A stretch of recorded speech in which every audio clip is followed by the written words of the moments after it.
Bienvenue au Polysécure épisode pour les PME. Je suis accompagné d'Emeline. Et bonjour. Comment vas-tu? Ça va très bien, de bonne humeur, comme tu peux le voir. C'est un bon matin, un peu pluvieux, mais quand même, la bonne humeur est présente. C'est ça qui est essentiellement le plus important. Aujourd'hui, nous allons parler de Bring Your Own Device, BYOD, l'élément qu'on puisse apporter des équipements personnels en entreprise. Ça soulève les passions au niveau des entreprises et autant au niveau des utilisateurs parce que un et l'autre ont des points de vue qui sont peut-être un peu différents sur ce que c'est. Je vais te laisser amorcer sur le sujet, puis bon, comme à l'habitude, je vais rebondir sur tes questions. Ben oui, effectivement, en fait, il est de plus en plus courant qu'un employé utilise son propre appareil pour travailler. Donc, c'est dans cette idée-là qu'on voulait amener cette thématique aujourd'hui.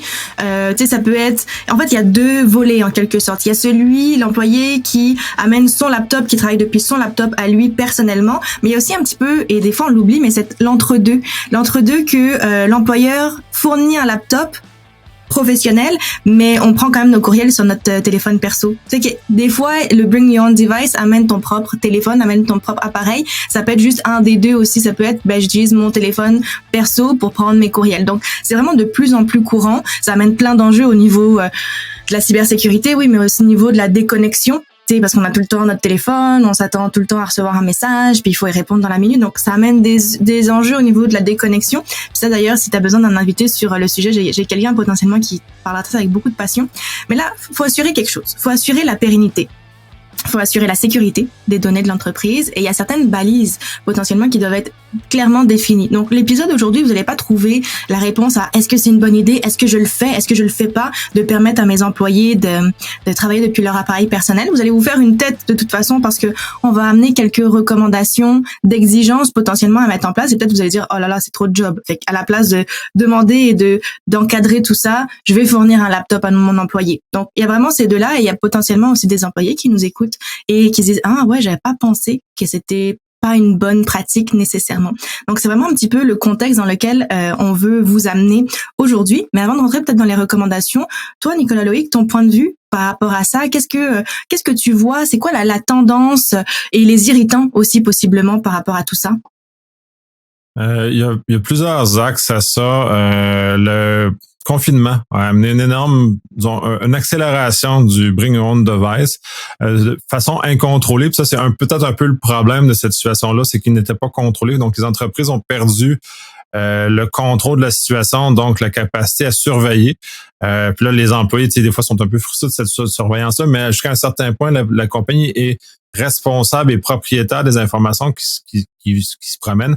Dans plusieurs cas, ces informations-là peuvent être considérées comme sensibles ou personnelles, donc même être assujetties à la loi 25. Donc, on a des obligations légales supplémentaires qui viennent s'ajouter ou là, juste le fait que c'est confidentiel parce que c'est la liste de clients ou la recette secrète qui fait qu'on est une business dans laquelle on a du succès. Donc, ces éléments-là viennent en contradiction et encadrer la réflexion. Les entreprises vont aller juste de façon trop sécuritaire, dire non, on veut rien savoir.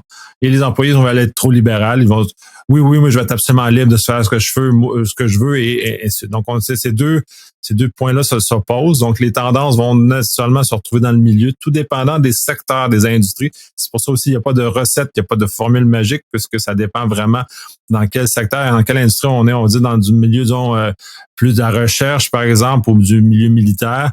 C'est peu probable qu'on ait beaucoup d'accès ou de liberté de ce côté-là. Dans un contexte service où on a beaucoup moins d'informations, disons, confidentielles ou qu'on traîne, il y a beaucoup plus de probabilité que ça arrive, qu'on puisse le faire. Est-ce que là, les habitudes des employeurs vont s'adapter? Parce que ce que je vois ça se referme ces temps-ci. Les gens abandonnent toute la liberté qui avait été donnée pendant le confinement. Donc, de voir, je ne sais pas comment ça va se continuer, voir ça, mais effectivement, tout dépend du contexte. C'est comme, en général, en sécurité, tout dépend du contexte. Il n'y a pas de formule magique. On a juste des choses qui peuvent vous aider justement à réfléchir et à orienter, prendre la meilleure décision pour votre entreprise puis de naviguer là-dedans. Et de toute façon, il faut se dire aussi que même si on met le cadre le plus rigide possible, on est des humains et ultimement, l'humain aime beaucoup trouver des façons de détourner les systèmes dans tous les cas. Tu sais, on le voit, je donne un exemple qui est un peu loin de notre sujet, mais pas tant, qui est si jamais on bloque les ports USB sur des ordinateurs, ben c'est pas mieux de s'envoyer les informations sensibles par courriel. C'est même pire que de mettre ça sur une clé USB. Donc, tu sais, on vient colmater un risque, mais on vient ouvrir une autre porte. Et c'est un petit peu ça l'idée. Donc, même si on dit, moi, j'interdis mes équipes de travailler sur leur ordinateur personnel, leur appareil personnel. Moi, j'en fournis un. Je veux qu'ils travaillent juste là-dessus. Ok, mais il y a le problème inverse qui apparaît en disant, ben sur ton appareil pro, est-ce que tu acceptes que tes équipes fassent des choses personnelles, aillent sur leur Facebook, aillent sur leur LinkedIn, aillent voir leur courriel. Donc, ça amène d'autres débats aussi, même si on reste sur un appareil professionnel, il y a des utilisations personnelles qui peuvent nous mettre à risque. Et donc voilà. Donc là, on déborde un petit peu, mais ça, vous voyez, ça amène tout plein d'autres idées. Donc au niveau personnellement, des recommandations, d'exigences que j'encourage le plus, et vous allez voir, il y a certains éléments qui s'appliquent autant aux appareils personnels qui sont utilisés pour travailler ou même un laptop professionnel. Hein. Les deux se valent. Donc déjà, on aime ça parler de mot de passe sur le podcast, mais c'est quand même des éléments importants. Et je trouve ça incroyable le nombre de personnes qui ne verrouillent pas leur appareil avec des mots de passe. Ou que même, au bout d'un certain temps d'inactivité, l'appareil se verrouille automatiquement. C'est très, très commun que, juste qu'il se soit pas paramétré. Et ça amène des enjeux, que ce soit sur un ordinateur professionnel comme personnel, mais encore plus personnel, je trouve. Parce que quand c'est un ordinateur professionnel, on a peut-être la possibilité de, à distance, baliser, paramétrer la session administrateur et tout, mais quand c'est l'ordinateur de notre employé, on balise rien du tout, on gère absolument rien. Donc, de venir vraiment sensibiliser, encourager le membre de l'équipe à dire, hey, c'est important que tu aies un mot de passe, c'est important, ou même la reconnaissance faciale ou l'empreinte digitale, et ça, on pourrait s'en reparler aussi, mais au moins qu'il y ait présence de cet élément-là, et qu'en plus, au bout d'un certain temps d'inactivité, ça se verrouille automatiquement. Et là, il y a plein de gens, surtout quand on est dans un contexte de télétravail, on est à la maison, les gens disent, ouais, mais il y a personne chez nous, il y a juste mon chum, il y a juste ma blonde, puis j'y fais confiance. Mais ce que je dis à ces gens-là, c'est que c'est même pas une question de confiance. La confiance rentre même pas en ligne de compte. C'est que quand tu es au téléphone avec un client, puis que tu transfères de l'information sensible ou tu répètes des informations personnelles, s'il y a quelqu'un à côté de toi, cette personne-là, même si tu lui fais confiance, elle est juste pas supposée avoir accès à cette information-là. Donc c'est même pas une question de confiance, mais mot de passe, je pense que c'est non négociable. Je pense que j'avais déjà raconté une petite anecdote, que le genre d'amis que je suis potentiellement dans la vie personnelle, j'avais déjà expliqué que j'ai déjà mis une alarme sur le téléphone d'un de mes amis à 3h du matin. Une alarme parce qu'il avait pas de mot de passe sur son appareil, fait que j'ai mis une alarme à 3h. Je suis ce genre d'ami, mais qu'est-ce que t'en penses? Est-ce que tu trouves que j'insiste trop là-dessus, que c'est il y a d'autres éléments, de toute façon on va en discuter, mais qu'est-ce que tu penses déjà en partant de cette notion de protection physique de l'appareil en partant? Ben, c'est un élément de base qu'est-ce qui est couvert là. Puis d'ailleurs, c'est une des raisons pourquoi les employeurs sont très réticents à donner le bring on device, parce que justement, les personnes ont tendance à être un peu, je dirais, négligents, ont du désinvolte par rapport à ce genre de choses-là, parce qu'ils ne voient pas le problème associé à le fait de ne pas avoir de mot de passe, ce genre de choses-là. Fait que déjà là, si on est capable d'avoir une culture justement de sécurité chez les employés, donc ils sont capables de répliquer ça à la maison sur l'appareil personnel, déjà là, on est dans un univers de plus grande confiance, donc ça permet ou ça ouvre la porte justement à cet usage personnel des périphériques, parce que là, on a un niveau d'assurance au niveau de l'employeur, parce que là, on n'a pas de contrôle normalement sur l'appareil de l'employé, que celui-ci va faire attention à nos informations, plus que qu'à ses propres informations personnelles, ultimement, même s'il devrait faire très attention aussi à ses informations personnelles, au moins d'amener cette culture-là, cet avancement-là. Puis d'ailleurs, faire une parenthèse, parce que je l'ai peut-être pas spécifié, on va pas parler du secteur de la défense ou des secteurs où dans lesquels il est naturel qu'on n'ait pas de clé USB, qu'on n'ait pas de moyens de contournement qui sont très, très stricts, parce que c'est un univers à part. Puis eux sont vraiment dans une autre chose. Il y a des contrats de travail très spécifiques. Congédiement automatique, c'est moindrement une tentative d'essayer de faire sortir l'information. On n'est pas dans cet univers-là, on est dans un univers plus conventionnel, disons. Quand on va justement aborder ça de plus, je vais l'aborder plus sous cet angle-là aussi. Ce qui fait qu'effectivement, l'autre côté, c'est que les employés, puis ça, c'est toujours oublier le facteur humain quand on réfléchit à des mesures de sécurité, les gens vont contourner. Vont énormément contourner, puis c'est ce que je déplore énormément dans les équipes de sécurité, c'est d'oublier que l'humain est là et que l'humain va prendre des moyens pour justement se donner les moyens d'être plus efficace, d'être plus rapide, de se sentir performant. Puis c'est ça aussi qui est très important dans l'élément. Puis ça revient aussi aux fameux ordinateurs qui nous donnent. J'ai rarement eu un ordinateur très performant au travail. Ça donne une certaine frustration. Mon ordinateur personnel, en tout cas, parce que il est pas vraiment personnel dans mon cas, c'est mon ordinateur corporatif qui est de ma compagnie.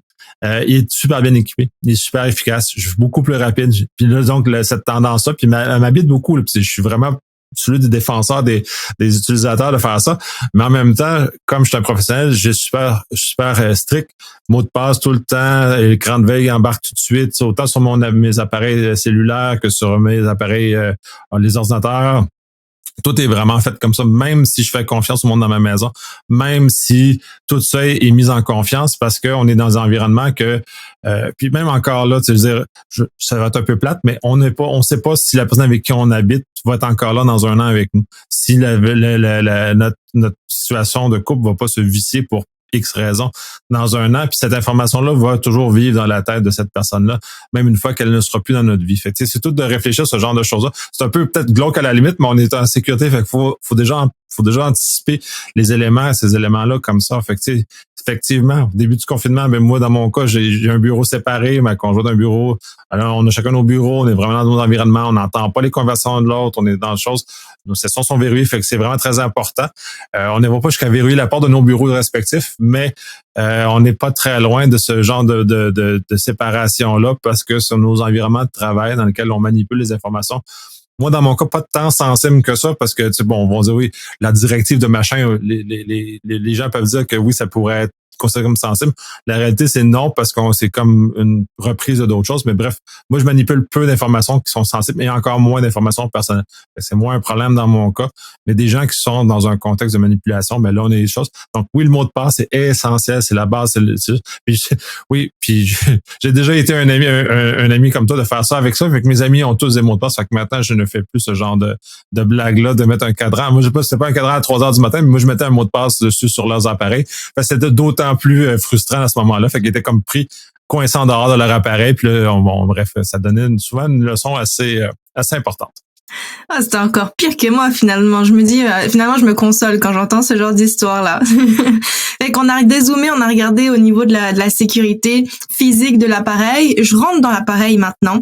Au niveau des logiciels qui sont installés, je pense que quand c'est un appareil qui appartient à l'employé, qui ne nous appartient pas à nous, entité, c'est quand même important d'exiger l'installation d'un antivirus, de quelque chose pour protéger au moins l'écosystème interne de l'appareil. Là, il y a la question de dire, ouais, mais qui paye pour ça? Bah ouais, mais des fois, vaut mieux payer et éviter des dommages, éviter des choses que de se dire, c'est pas moi de payer pour ça. Ouais, mais ultimement, c'est quand même l'accès à nos données depuis ces appareils-là.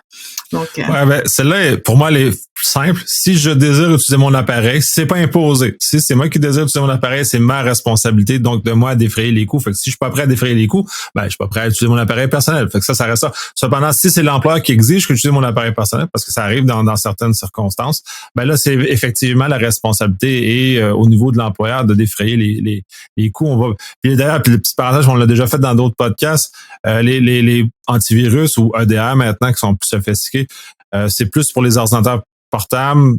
Android, dans certains égards, iPhone, ça n'existe pas. Fait que, on a dans ce paysage-là qui est là et c'est essentiel. Puis même ceux qui utilisent des Mac qui pensent qu'on n'est pas, c'est pas de danger, c'est plus vrai. Il y a de plus en plus de virus qui sortent justement pour voler de l'information. Donc, on n'est plus protégé comme avant parce qu'on était une cible inintéressante. Maintenant, on est une cible intéressante, donc ils ont commencé de façon très importante. Puis 2023 est probablement l'année du virus Mac, et puis ça va être un changement important, donc de bien s'équiper de là aussi, c'est très important. Ouais, petit big up à mon papa qui dit qu'il n'y a pas de virus sur Mac encore. Donc, exactement.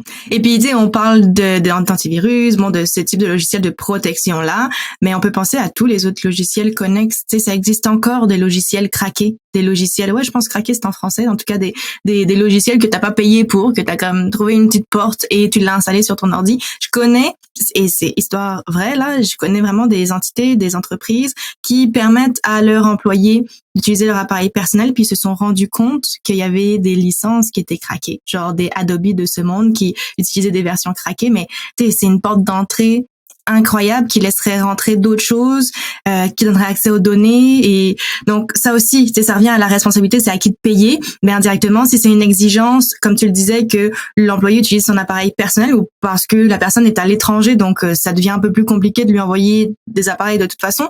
Donc elle utilise le sien, mais il faut lui donner tous les outils pour qu'elle travaille en sécurité. On peut pas se permettre de laisser une personne travailler avec des logiciels craqués, selon moi. Qu'est-ce que t'en penses? Absolument pas. Puis en plus, c'est un vecteur d'infection tellement grand qui depuis tous les temps, là, depuis le temps que ça existe, des logiciels craqués, ça a toujours été un vecteur très important de ça. Puis c'est là encore plus maintenant. On l'a vu, je pense qu'il y a des campagnes en 2023 qui ont eu lieu spécifiquement sur ce genre de choses-là. Les gens téléchargent un qui pense être un logiciel craqué qui est finalement infecté avec d'autres choses. Donc non, à ne jamais faire. Au-delà du fait que c'est illégal parce qu'on brise le droit d'auteur, on ne paye pas décemment l'auteur du chose. Si vous n'êtes pas content de payer, puis là, tu parlais d'Adobe, si vous n'êtes pas content de payer le montant que ça coûte, ben prenez une alternative. Il y a des alternatives à ces logiciels-là qui sont soit moins dispendieux ou même à la limite dans certains cas gratuits. Donc, privilégiez ce genre d'usage-là plutôt que d'aller chercher des logiciels craqués parce que sinon, vous courez après les problèmes, là. C'est vraiment, vraiment beaucoup, là. Ouais, non, clairement. Et puis, tu sais, si je vais dans une autre branche un petit peu, tu sais, on l'a vu, télétravail, les enfants à la maison, les devoirs à la maison, les devoirs sur ordinateur, etc. Et je vais dans une autre direction en disant que si l'appareil personnel qui sert aux tâches professionnelles, il est aussi utilisé et partagé par quelqu'un d'autre que cette personne-là, c'est que c'est un appareil qui est partagé par plusieurs membres de la famille. Selon moi, c'est hyper important de venir cloisonner la session de travail des autres sessions. C'est sur l'ordinateur d'avoir 2 sessions différentes, une pour travailler, une pour accéder aux données de l'entreprise et une autre pour faire les devoirs de l'enfant. C'est d'avoir vraiment 2 sessions séparées pour cloisonner le risque et pour faire en sorte que quand je suis pas là et que mon jeune il peut pas aller sur ma session et faire pas n'importe quoi, mais en tout cas mettre à risque aussi d'une certaine façon. Ça c'est très très peu connu comme, et en plus ça coûte rien, pour de vrai ça coûte rien, c'est juste au niveau du paramétrage de la machine, mais très très peu vont le faire parce que oh non c'est fatigant de switcher d'une session à l'autre, mais pourtant. On revient encore sur la protection avec mot de passe parce que le changement de session est justement un mécanisme qui met en place justement la protection par mot de passe de nos données ou des données qu'on donne notre employeur sur notre ordinateur personnel. Puis on va aller plus loin, avoir du chiffrement sur ces machines-là. Sur Mac, c'est maintenant, depuis plusieurs années, c'est automatique. Mais ça ne l'était pas avant. Sur Windows, ça va devenir automatique si ça ne l'est pas encore dans vos appareils. Je pense que Windows, ça ne l'est pas. Je pense qu'en Windows 11, je pense que c'est devenu automatique.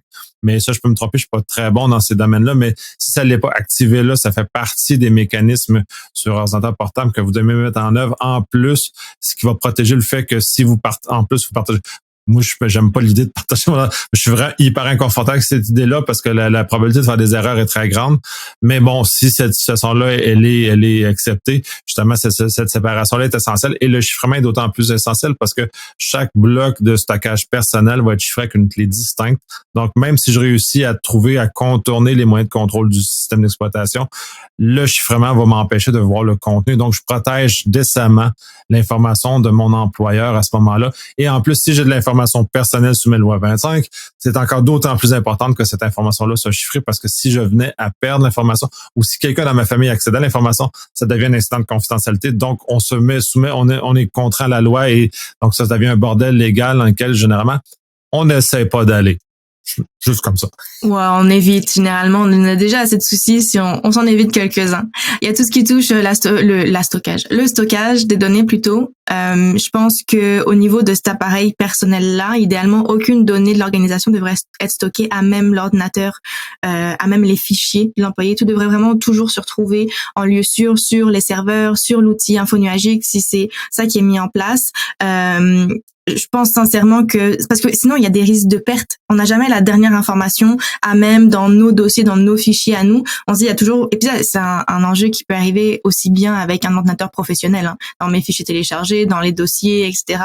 Mais idéalement de maintenir la bonne pratique on veut tout toujours centraliser à la bonne place pour éviter la perte des renseignements, la perte que si jamais, et puis justement on va en parler de si cette personne-là quitte, qu'est-ce qu'on fait avec ça, mais ça amène tout plein d'enjeux. Il y a, on parle beaucoup d'ordinateurs, de téléphones, mais on peut penser aux imprimantes aussi. Tu sais, les imprimantes qu'on a à la maison, qui sont des appareils personnels. Ça, j'ai l'impression, avec le Covid, on s'est tous ramassés à la maison et à imprimer avec nos appareils personnels à nous. Et ça a jamais été balisé, même encore aujourd'hui, je le vois.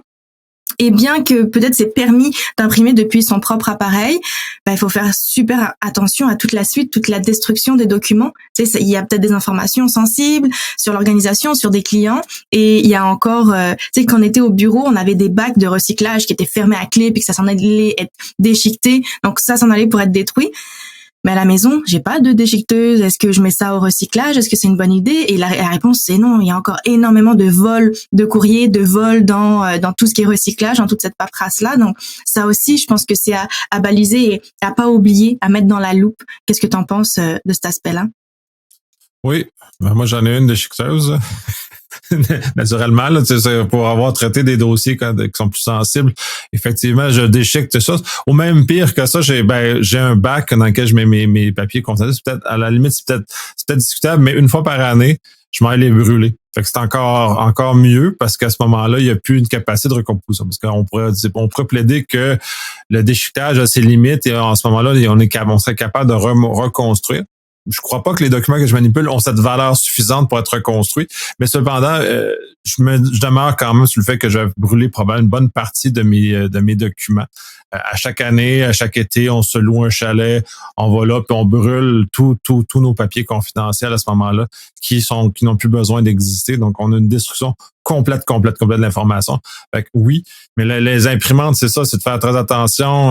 Je sais que les entreprises ont été très tiède à autoriser ça sur les appareils corporatifs à l'amener à la maison de justement permettre l'impression, justement parce qu'ils ont cette inquiétude-là. Justement parce qu'encore là, les gens sont un peu désinvoltes tant qu'à la gestion de tout ça, vont laisser traîner les papiers à la maison, les enfants et ainsi tout ça va se mettre encore dans un contexte de sécurité physique, donc de mettre ça sous clé comme au bureau, dans un lieu sécurisé, ne pas laisser traîner. Donc, cette discipline-là doit aussi. C'est un peu une hygiène, puis en plus, revenir, c'est une question de discipline à la longue de tout appliquer ce genre de choses-là. Fait qu'une fois qu'on a inclus cette forme de discipline-là ou cette démarche-là, cette habitude-là dans nos vies, ça ne devient plus un irritant de quelque chose. On fait juste y penser, c'est naturel, on fait juste, puis on met en œuvre justement les moyens qui viennent protéger les informations que notre employeur nous confie, là, il nous fait confiance quand même. Là, fait qu'il faudrait pas trahir cette confiance-là en créant un problème. Non, tout à fait. J'aime beaucoup les exemples que tu donnes. J'aime beaucoup l'idée de faire un feu. Ça devient même une routine. Ça devient même le mot m'échappe, mais en tout cas, un big moment là.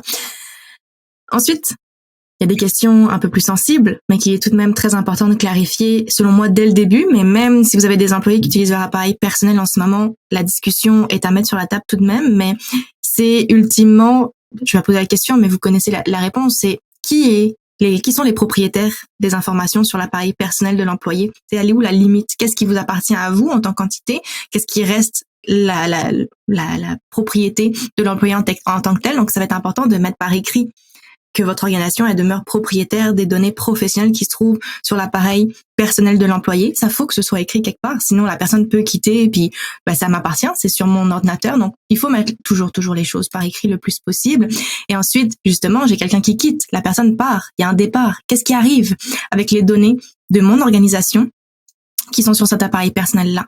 Donc, l'employé, oui, devrait s'engager à remettre l'entièreté des données qui appartiennent à l'entreprise, qui se trouvent sur son appareil personnel, et idéalement, n'en conserver aucune copie, mais il faut mettre ça noir sur blanc. Encore une fois, on pourrait faire signer au départ de la personne, faire signer un document confirmant que toutes les données professionnelles qui sont présentes sur l'appareil personnel ont été retournées à l'entreprise.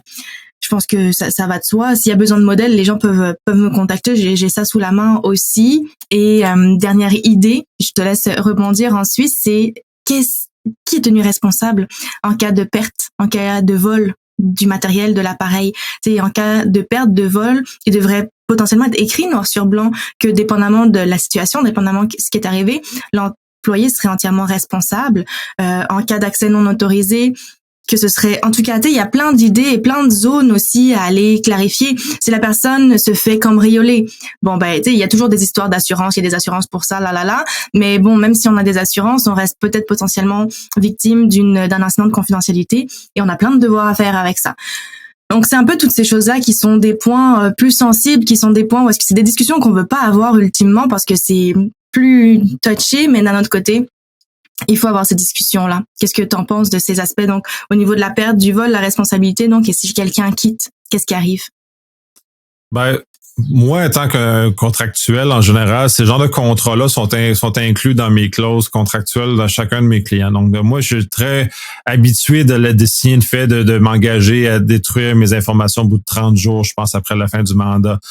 C'est quoi? Et puis de dire comment je le détruis, tous ces éléments. Pour moi, c'est très régulier. Je m'inquiète pas avec ça. Puis pour moi, c'est naturel de le faire. Est-ce qu'au niveau des employés, ça l'est? Probablement pas autant parce que justement, on a eu cette espèce de confiance qu'on a face à nos employés dans lequel on n'est pas, puis tu dis la conversation pas le fun. Oui, effectivement, c'est pas une conversation agréable parce que dans la tête de certaines personnes, ça va dire ouais, mais tu me fais pas confiance. La réalité, c'est pas tout à fait une question de confiance, c'est une question de clarté des attentes et des choses qui sont attentes. Justement, prenez pas cette ambiguïté-là en fin de contrat de travail que ben là, t'es parti avec toutes mes informations, puis là, on a une chicane. Pour éviter une chicane, vaut mieux le prévoir d'avance. Il y a bien des choses, il y a bien des choses dans la vie, il vaut mieux se faire ça dans un moment où on est heureux, qu'on est content, que ça va bien, que d'y arriver à la fin puis de chicaner puis de se déchirer puis des choses comme ça. Fait que c'est beaucoup dans cette perspective-là que les choses doivent être regardées. Un peu comme là on va des choses de la vie, comme les contrats de mariage, les contrats, les testaments, toutes ces affaires-là doivent être faites à un moment où on est heureux, où tout va bien, pour que prévoir les moments plus difficiles. Puis si les moments difficiles se présentent, ben à ce moment-là, d'avoir des façons claires de régler cette situation plus difficile-là et justement d'éviter de tomber dans des complications légales généralement en plus, puis des poursuites, puis des éléments comme ça, qui généralement sont pas très agréables. Puis qui sont pas souhaitables dans bien des cas là, d'arriver dans ces chemins-là. Fait que oui, ayez ces conversations-là, soit que ça soit clair. Pour moi, ça a toujours été clair que je ne suis pas propriétaire de cette information-là par de ma culture, mais je connais beaucoup de gens avec qui je côtoie au travail que c'est pas aussi clair que ça. Puis même un certain point, puis je l'ai déjà entendu à plusieurs reprises, c'est ça, tu me fais pas confiance, bla bla bla. C'est pas ça. C'est juste qu'on veut être sûr que tu comprennes la propriété de l'information et que celle-ci soit, tu partes pas dans une ballonne d'un coup que tu décides de vires sur le top. Exact. Mais c'est un petit peu les idées que je veux amener et que je voulais amener. Je sais pas à quel point les gens se sont peut-être plus outillés, mais en tout cas, c'est des pistes de réflexion et je pense que le message à travers tout ça, c'est de dire posez-vous, et je sais qu'on n'a pas le temps de se poser, mais c'est important pareil, posez-vous, si c'est votre cas en ce moment, si soit vous songez à permettre l'utilisation des appareils personnels de vos équipes, ou bien que c'est déjà le cas en ce moment, reposez-vous sur vos propres fondements en disant qu'est-ce qui est important pour moi, qu'est-ce que je veux baliser. On a abordé plusieurs aspects, le fait de mettre plusieurs choses par écrit aussi, et que voilà, ce soit d'un commun accord, hein. Et comme tu dis, c'est tout se passe bien, c'est le moment. Quand tout se passe bien. Parce qu'après, effectivement, ça devient beaucoup plus compliqué. Et de marteler, effectivement, que c'est pas une question de confiance, c'est qu'on a des réglementations, on a des exigences à respecter et il faut encadrer tout ça le plus possible. Et au moins, tout le monde dort sur ses deux oreilles. Donc, moi, c'est vraiment les idées que je voulais amener. De ton côté, penses-tu qu'on a oublié certains éléments en lien avec ça? Ouais. Peut-être pas oublier, mais faire peut-être un point, parce qu'on a parlé plus des ordinateurs portables plus que des téléphones dans ce cas-ci, parce qu'on a déjà parlé longuement des téléphones dans d'autres contextes. Toujours s'assurer que les outils technologiques qu'on met en main, parce que là, certains logiciels sont mettre un meilleur encadrement. Je vais prendre sûrement la suite Microsoft M365 sur appareil mobile, permet un énorme contrôle de ce qui est fait avec ça. Fait qu'on est capable d'aller en toute sécurité déployer des choses comme Outlook ou M365 de façon générale sur appareil mobile comme les iPads, les Android, les iPhones. Il n'y a aucun problème de ça parce que la bulle de sécurité est en place, donc elle permet de protéger. Mais c'est un cas spécifique. Vérifiez si les autres le font, si les autres atteignent les exigences que vous avez en termes de contrôle de l'information sur appareil personnel. C'est pour ça que sur portable, c'est un peu plus difficile parce que de ceux-ci, on n'a pas ce degré de contrôle-là ou cette visibilité-là sur l'information. Donc, c'est d'où l'angoisse qui habite les décideurs là, de perte de contrôle. Donc, de voir à ce moment-là, de l'analyser, de toujours prendre le temps de regarder. De toute façon, ils peuvent te consulter justement pour approfondir ces dossiers-là parce que c'est très important que ça soit contextualisé tout le temps, que ça soit vers un côté ou vers l'autre. Si possible, de pas aller vers tout un ou vers tout l'autre parce qu'on a besoin de souplesse, mais savoir où on se situe dans le milieu par rapport à nos besoins, justement, de consulter un professionnel qui va être capable de vous guider correctement, prendre le meilleur choix pour tout le monde. Moi, ça compléterait. Ouais, non, mais super pertinent. Puis on le voit justement dès qu'il y a un peu plus de contrôle, dès qu'il y a un petit peu plus de balises, les employés sont souvent moins confortables à dire la personne me suit sur mon téléphone, alors que c'est pas ça non plus. C'est juste de mettre un cadre, de baliser et de pas d'espionner non plus. Mais effectivement, la question se pose et l'inconfort est quand même légitime. Donc voilà, c'est ce qu'on avait en tête. Posez-vous les bonnes questions, réécoutez le podcast ultimement pour voir certains aspects, puis effectivement, posez-nous vos questions si jamais il y a certains aspects où vous êtes comme ouais, ou alors vous avez pensé en nous écoutant à quelque chose qu'on n'a pas du tout abordé. Alors dites-le nous, là aussi on va se refaire un plaisir de faire un retour potentiellement. Absolument. Merci. Un grand merci.